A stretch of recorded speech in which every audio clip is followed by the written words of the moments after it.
now time for the Mike Wagner Show, powered by Sonic Web Studios. Visit online at sonicwebstudios.com for all your needs. The Mike Wagner Show brings you famous celebrities and amazing people from all over the world. Listen online at themikewagnershow.com and on Facebook, SoundCloud, Spreaker, Spotify, and iHeartRadio. And watch the interview on YouTube. So sit back and relax and enjoy the Mike Wagner Show.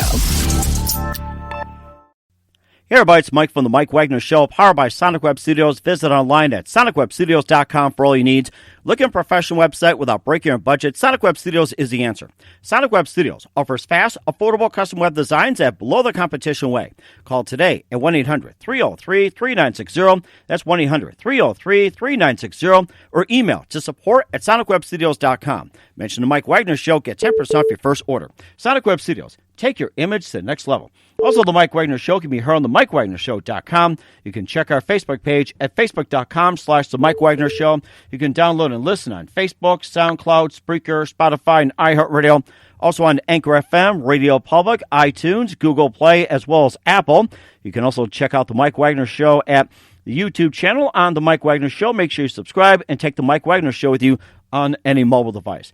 We're here with a wonderful author who got started on a trilogy. He's a mystery author from Winona, Minnesota. He has 6 books. We'll talk about the first, Death by Drowning, which is set in La Crosse, Wisconsin. He's worked as a journalist for 30 years in the Midwest in newsrooms, spent 12 years vice president at Winona State, former president, CEO of Hiawatha Broadband, and he just keeps going and going and going, has a lot to say and has a lot to write about. And, of course, he's got one of the best stories out there. We'll talk about the first book.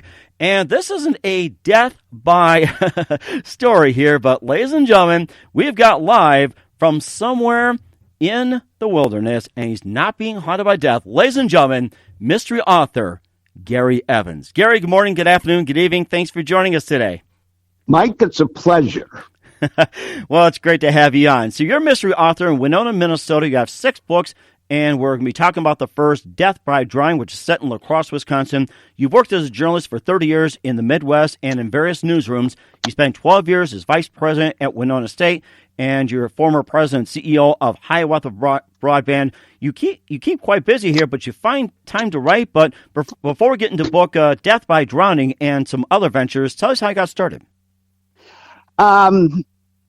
It's a fascinating story, Mike. I had a big fight with my father. I thought I won, but in retrospect, he probably did. I wanted to go to Winona State. He wanted me to go somewhere else, and we finally agreed that I would get my way, but I would pay for it. Mm-hmm. Right after the discussion ended and I had said, well, then I'll pay for it. Mm-hmm. I realized I had not a cent. On a trip to La Crosse, we stopped at a little supper club in Galesville, Wisconsin. There was a gentleman sitting next to me who had maybe 1 or 2 or maybe 5 too many. Mm-hmm. And I suddenly discovered that he was the editor of the Winona Daily News. Okay. He asked me what I was doing. I told him I was looking for a job, and he told me to come in on Friday and he'd have one for me. Nice. So that's how I got started in journalism. Purely accidental. That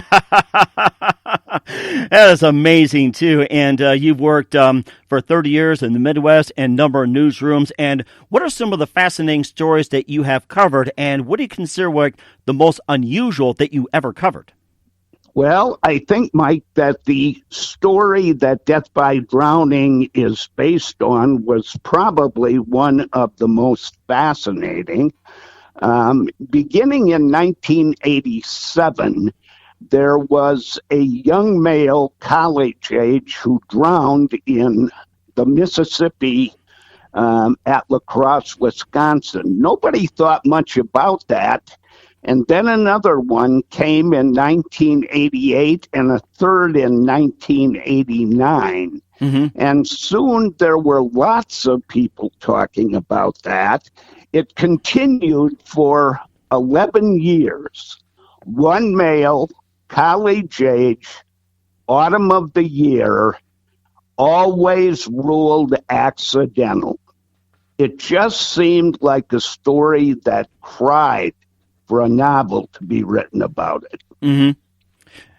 And of course, too, with all these killings and everything else, like with the serial killings and in real life, if the mystery ever gets solved, you put a different twist to it as well, too. You add a couple of characters involved. You have police detective Alan Rouse, sheriff's deputy Charlie Brzezinski, and you also have Julie Sonoma, and you also have Kelly as well, too, and also along with Charlie's wife Charlene, and also and I'm trying to remember, it was Alan's other wife as well. I'm trying to think it's Joanne. So they all seem to mix together. And was some of it based on like the real husband and wife's interaction, or was it just simply like a foray of stories mixed in? That's all out of my head. Amazing. I know that each of the drownings was investigated by different people. So Al and Charlie are purely my imagination at work. That's amazing too. And also, have you talked to the police about these? And also, I have to say that with the book as well, that the 15th body pulled from the river prompted the investigation. And also, I was just trying to think too that that I have to say is that what was like the actual prompting, and why did it take like 15 bodies to start prompting the investigation? Well, I think what happened there, at least in my imagination, was that when the police went to pick up the body and took it to the morgue for an autopsy, it was discovered that there was a puncture wound in the ear canal of the 15th body, which led to the investigation that ultimately proved that all 15 had been the work of a serial killer. Wow. Why would someone puncture their ears, just to kill them? It's like, why would someone do that, puncture their ears? It would be a great place to put a needle stick in place, because it is an area that rarely gets much attention in an inspection of a body. It sounds like somebody did their homework pretty well, and it sounds like maybe somebody might have been a doctor, or maybe someone who used to work in a pharmaceutical company, or maybe someone had access to drugs. And we noticed that, propofol was mentioned a lot, and that became highlighted when Michael Jackson took the drug, and that's how he eventually died, with the propofol. And do you think part of your book also might have eliminated that drug for good?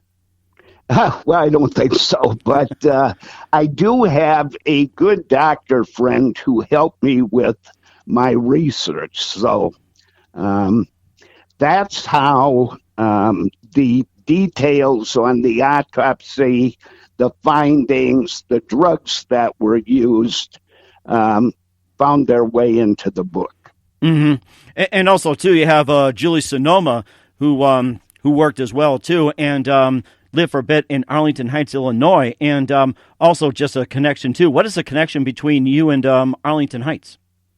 I have no connection to Arlington Heights other than I've watched a few golf tournaments there. But I needed a big city nearby, and I didn't want Chicago itself, but I did want a place near Chicago. And, of course, you must have watched a lot of golf, and that's also home of Arlington Park. And when I read about it was Arlington Heights, and I said that I know some friends that lived in Arlington Heights, and our kids went to Arlington Heights, and it made me think of Arlington Park. That was amazing. Absolutely. And golf as well, too. And you've watched some golf tournaments as well, too. And what years did you happen to watch golf, and who happened to win, by the way? Well, actually, the last golf tournament I watched down there was the Ryder Cup, I think about 4 or 5 years ago. And if you'll remember, Mike, that was the golf tournament that the U.S. went into the final day leading by an almost insurmountable margin and got beat. So it was a pretty spectacular day that brought a lot of very long faces to the shores and fairways of that golf course. Mm-hmm. And do you think maybe in your next novels or something, it's like you talked fishing, you also talked about some other things. Maybe golf you can also put in there too. Well, you're probably going to find in your future reading that horse racing plays a prominent role. Mm-hmm. Right, and I think that's also featured as well too. And of course, Julie went through some pain too. That 14 years. Her son was born, and I guess Sean, as mentioned as well too, drowned in 1987. That it was just what one would think. It's like disappearing, and it makes you wonder. It's like, was it really foul play then, or was he drunk or something? It's like, what was going through her mind at the time? Exactly, and that happened very early in her pregnancy, as you know, and so she raised the son by herself. Mm-hmm. And of course, he turns up that he helps Julie along the way, and insurmountable friends as well too. And there's also some marriage conflicts as well too. That you have Charlie and Charlene. They're just fighting nonstop, and then you've got Alan and his wife. Seems to be a perfect couple. And then you also have, the doctors. You had Dr. Olson, and you also had Sarah working in a lab. And, of course, just to think about Charlie and Charlene is that with them fighting constantly, is that do you think this marriage would have been solved in any way, shape, or form, or were they not compatible from the beginning, especially with him being the police chief? I think that Charlie took the only way out that he really had. He divorced her and found somebody in Arlington Heights. Mm-hmm. So that trip to seek a killer turned into something more than that for the people that made it. Alan Rouse wound up in an affair. Dr. Olson wound up with a wife, and so did Charlie. Charlie's was a new wife. Mm-hmm. And, of course, this all come together later as well, too, while they're pursuing the actual killer. It's also in Death by Poison. We'll talk about that in just a bit. You listen to The Mike Wagner Show at themikewagnershow.com, powered by Sonic Web Studios. Visit online at sonicwebstudios.com for all your needs. Looking for a professional website without breaking your budget? Sonic Web Studios is the answer. Sonic Web Studios offers fast, affordable custom web designs that blow the competition away.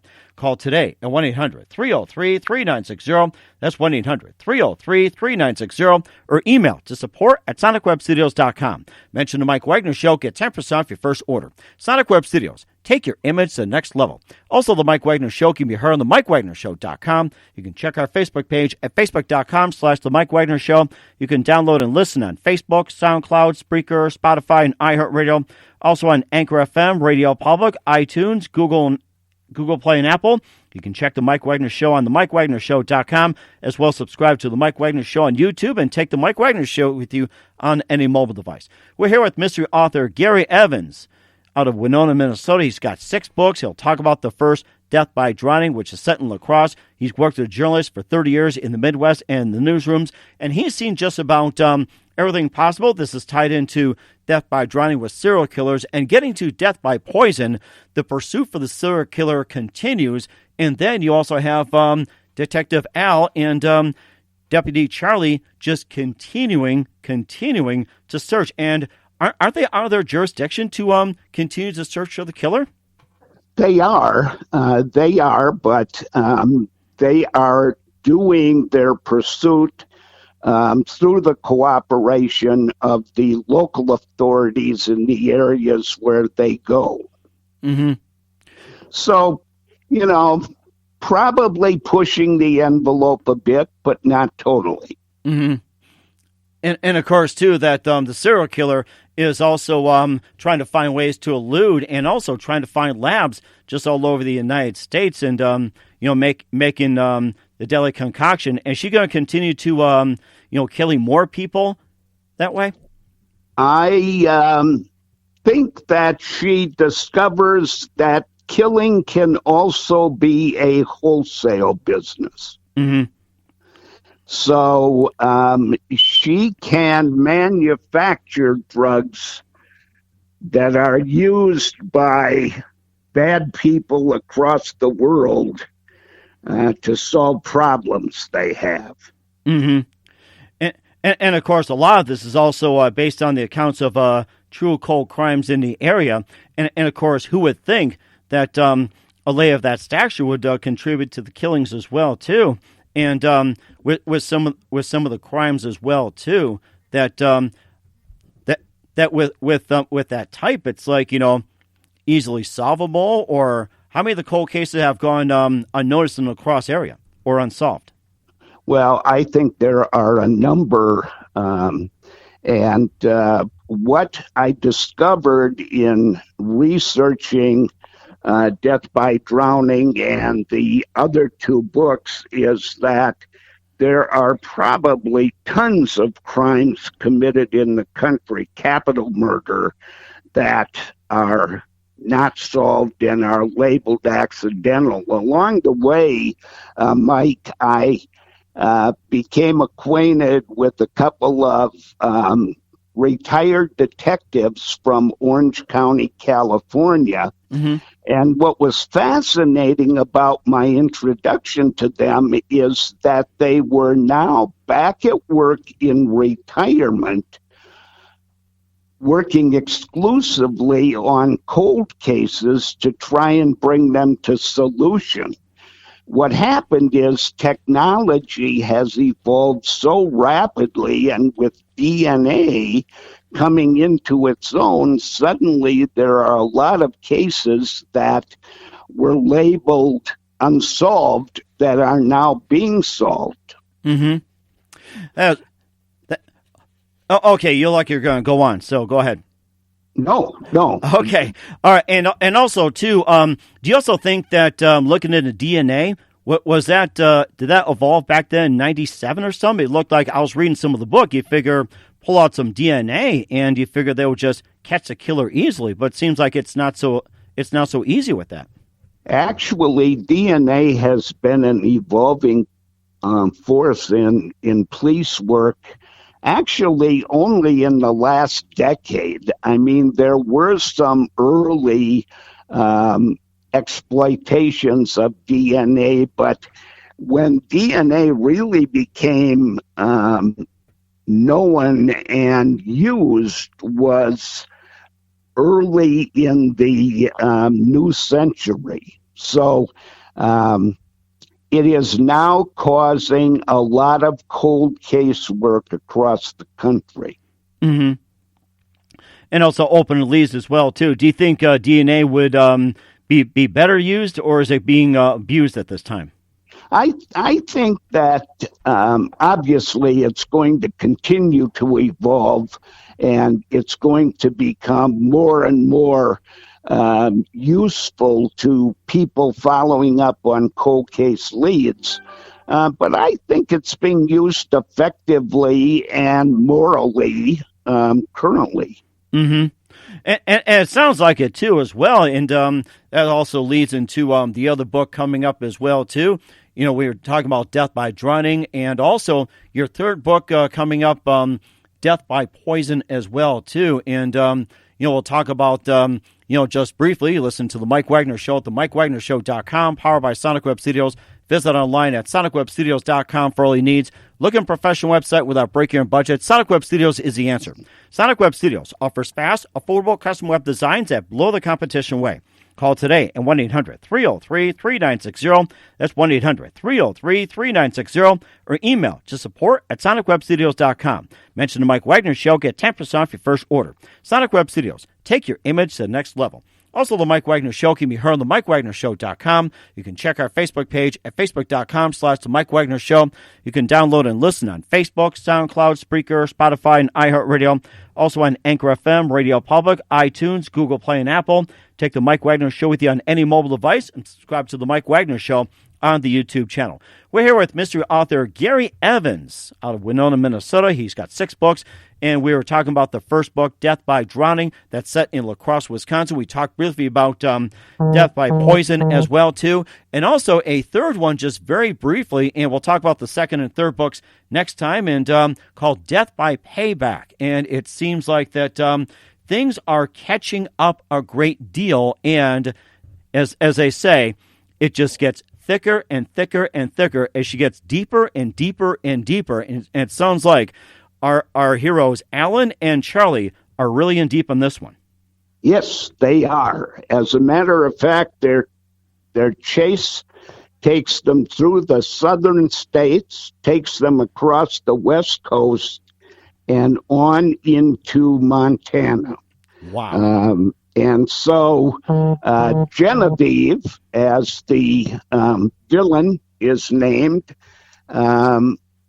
sequesters herself in the mountains of Montana, and it's up to Al and Charlie to try and figure out where she is. Mm-hmm. And, of course, that's also in the third book as well, too. And where can they find their books? Can obtain them through Amazon.com, BarnesandNoble.com, many other bookstores across the country. But I think Amazon and Barnes and Noble mail order are certainly the easiest places to use. That is amazing, too. We're looking forward to that. And, just a few things as well, too. What was that one precise moment that influenced you into writing these novels? Well, I always wanted to see if I could write a novel.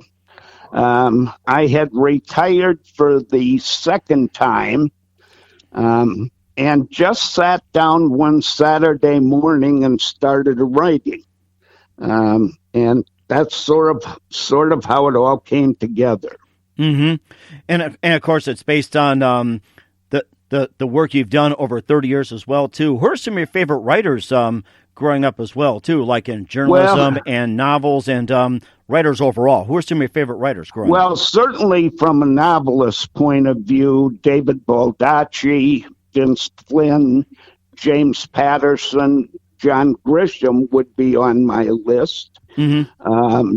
Jim Klobuchar, who is the father of Senator Amy Klobuchar, who is currently in the race for president, was probably the person who influenced my writing style more than anyone else. Jim was a columnist at the Minneapolis Tribune when I was working there in the 1960s, and Jim was a phenomenal writer from the Iron Range in northern Minnesota. Mm-hmm.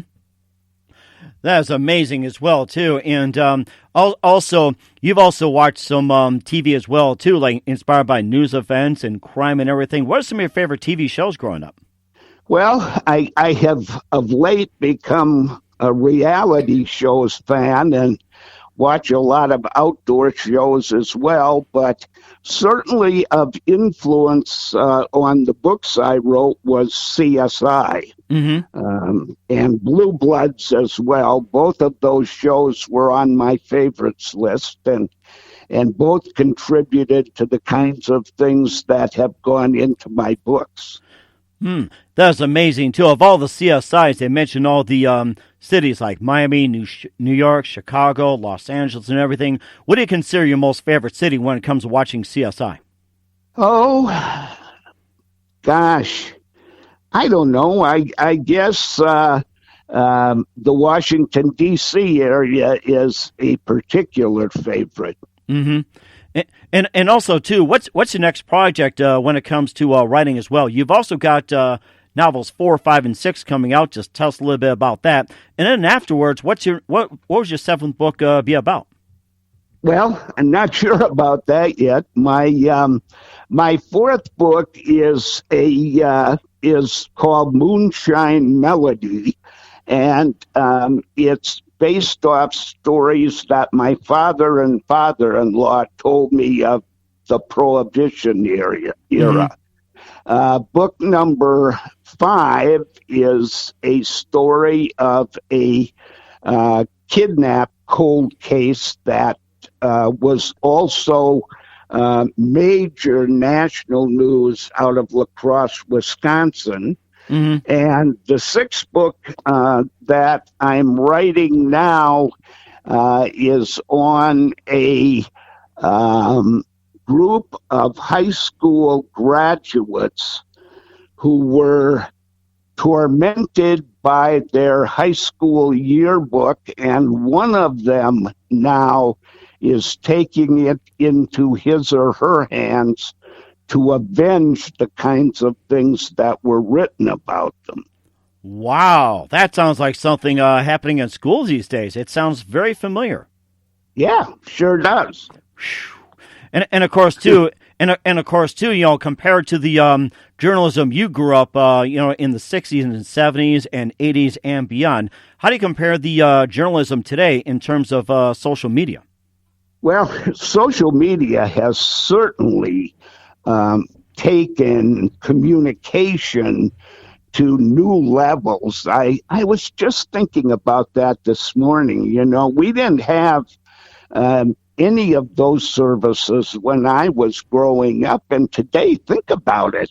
They are influencing world events. They're influencing politics. I mean, social media has become perhaps the single greatest influence in our lives today. Mm-hmm. And do you think that's for the better, or you think that's gotten out of control compared to the journalism you grew up writing?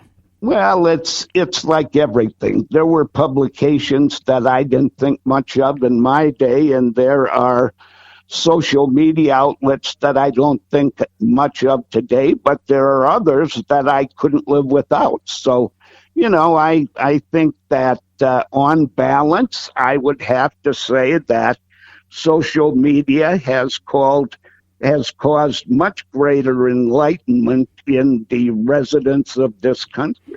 Mm-hmm. And of course, too, people are always wondering about the accuracy in social media. And of course, I grew up in journalism myself, being a sports writer myself, and try a little bit of news, too. The thing we're always told is verify, verify, verify. If your mother says, I love you. Do you think the people on social media are still verifying the facts, or is this like, if it's on the internet, it's got to be true?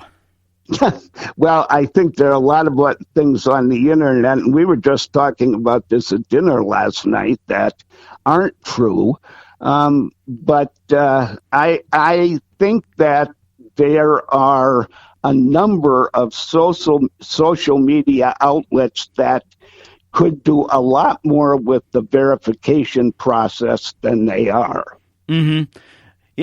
Yeah, and of course, you also see a lot of false sites, fake news, and everything else. And of course, you went on from journalism as well, too. You spent 12 years as vice president at Winona State. And just tell us about that. Well, it was a great career. I had done some teaching as an editor at the Winona newspaper. I taught at St. Mary's University for a few years and discovered that associating with young people is a great way to stay young. And so when I got a chance to go to Winona State to work for a great president, I thought it would be a fun thing to do. It turned out to be that.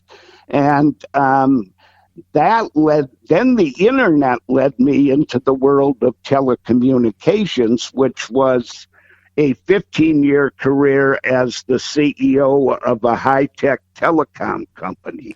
Wow, that is something, going from Vice President Winona State to President CEO of Hiawatha Broadband, and what got you interested in broadband? Well, as a matter of fact, it wasn't what, it was who. The founder of Fastenal Company, which is headquartered in Winona, asked me and a friend of mine, Bud Beckler, to do a feasibility study on this new medium called fiber optic cable. That was back in about 1990. We think of 1990 as being not too long ago, and yet in 1990, the internet had very few users. I remember that, yes. We were way ahead of the curve on that one, and ultimately, Bob Kierlin and his fellow founders of Fastenal provided the funding to create a not-for-profit initiative to connect our schools via fiber optics, and that then transformed into a network that all Winonans could access, and from there it spread to more than 30 communities in southeastern Minnesota. So that too was a fascinating career. I've been a very lucky guy. I have never wanted for excitement and things to do, and I would wish that for everyone. And of course, you talk about 1990 with the internet being few. I still remember the dial-up where it's like beep beep like that, or somebody on the landline is just like, "Could you get off the internet? I got to make a phone call." I still think about it when I hear 1990. Absolutely, and if you also remember, most of us that were using the internet were making toll calls to AOL in Chicago to get connected. Oh, my goodness. Of course, you had the modem, and then you had the fax machine, and, of course, the pager was like the luxury item, and then you graduated to a car phone, which is like a huge device. And think about it, it's like, it may seem recent, but it's almost like, wow, 30 years ago, it's almost. It's like, it's amazing how technology has just grown like crazy. And think about how it rules our lives today. I mean, you know, I was walking down the street the other day, and there are 3 young ladies ahead of me, and they're all playing with their cell phones. And so I finally, as they were getting ready to turn the corner, I said, "I see you're all texting." And they nodded, and I said, "Who are you texting?" And they said, "Each other." Can you believe it? We're probably going to become a generation where we communicate through our fingers rather than with our mouths. I don't know.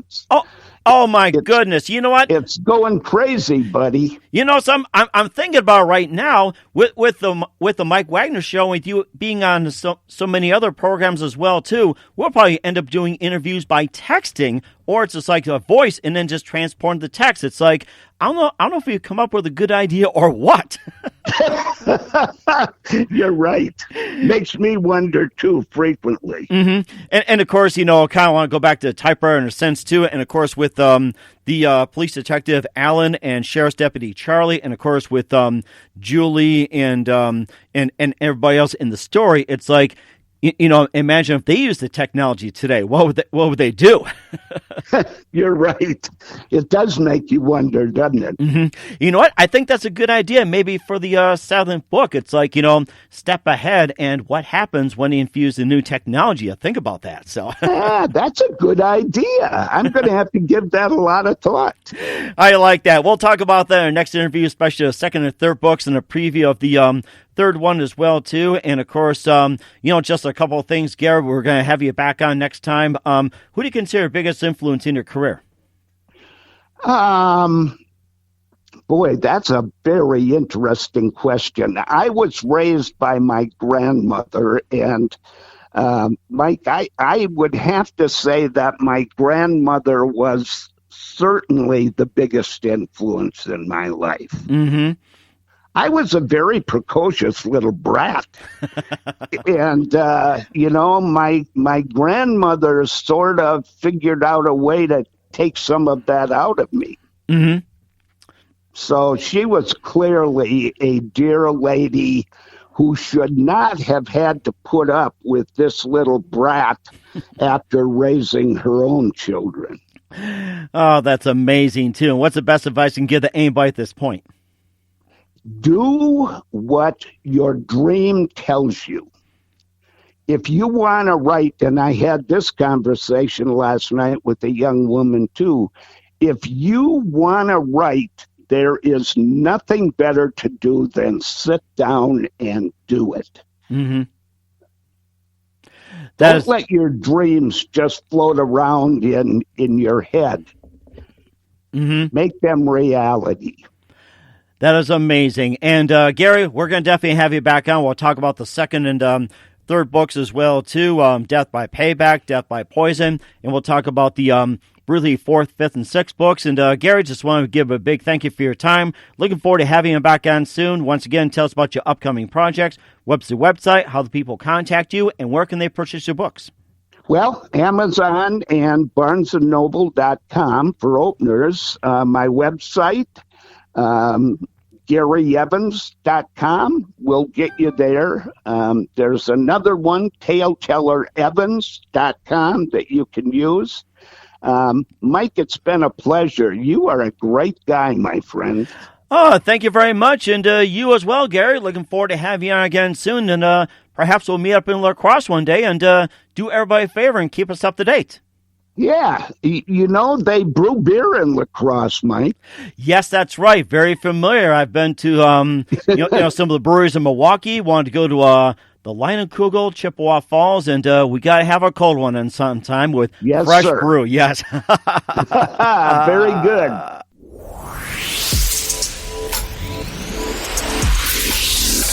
Thanks for listening to The Mike Wagner Show, powered by Sonic Web Studios. Visit online at sonicwebstudios.com for all your needs. Listen online at themikewagnershow.com and on Facebook, SoundCloud, Spreaker, Spotify, and iHeartRadio. And watch the interview on YouTube. Also, become a sponsor of the program and or donate today at themikewagnershow.com. Join us again tomorrow for another episode of The Mike Wagner Show.